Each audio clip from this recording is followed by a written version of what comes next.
All right, guys, so I just want to show you how easy it is to remove this sound deadening material.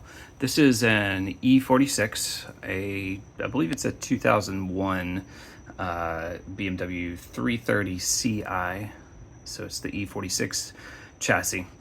And I've done this in the past with a 240SX many years ago, but this is a way easier method than I did before. Previously, I had to use dry ice, and it's a pain because you got to go source the dry ice, get it to your house, and line that up with the timing to, to be able to have time to put the dry ice in and like do it, not necessarily right away, but pretty quickly after you buy it. And I'm just not that kind of guy. I'm a kind of guy who likes to get in here evenings and weekends whenever I find time. I don't want to go drive out to get something that I have to use right away or pretty quickly. I want some flexibility in my time. So easy peasy. I really like this method, using nothing but a scraper and a heat gun, a like 30-year-old heat gun from Black & Decker. But all it is, I put it on high heat, right? I put it on 2 heat, and I heat the tar up in here. And as you can see, it leaves, once the tar comes up, it leaves some like adhesive residue, or leaves some adhesive down on the floor. But otherwise, this is not just easy, it's also quite satisfying, and in my opinion, easier to work with than the dry ice even. Just not as much of a pain. It's almost like therapeutic, actually, because when you heat this up, the tar becomes kind of pliable. Like you can see, it's still a little warm here, so it's easy to move. And then it's kind of sticky on the back where the adhesive was, but it becomes pliable. And as you are heating it up, I'm heating up the metal a little bit, heating up the tar a little bit, and then just kind of pushing this under. Not hard. You could probably use 2 fingers, honestly, but it's fairly easy. You're gonna just kind of push your scraper under it, and just kind of rotate, right? So push it in and twist a little bit, right? A little bit of a twisting motion, and it comes right up.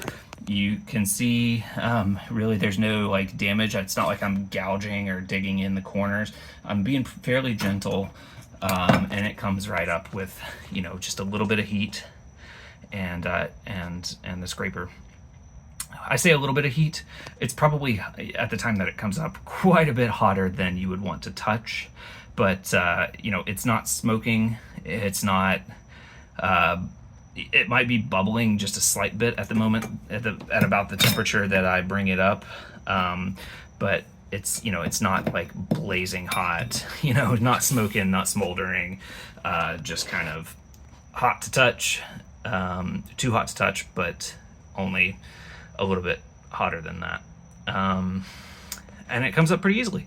So this little patch, to give you an idea, it's, I got that, all this back here, all that back there.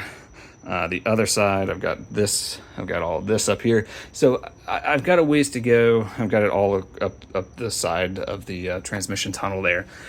Quite a bit to go, but this took me right here maybe 3 minutes worth of work. So I would say,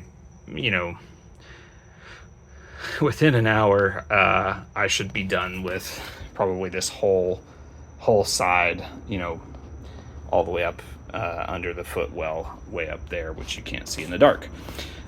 So there you have it. Fairly easy. I like this method. Highly recommend it.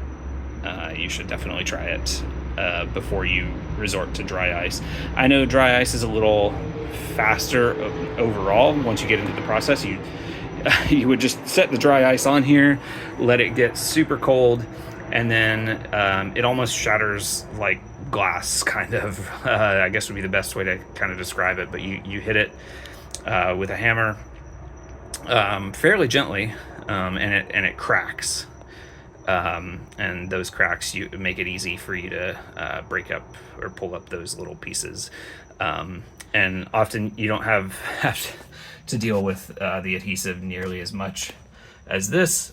So I do have another step after this of cleaning out the adhesive, but if I had to choose between the two methods, I would go with this method.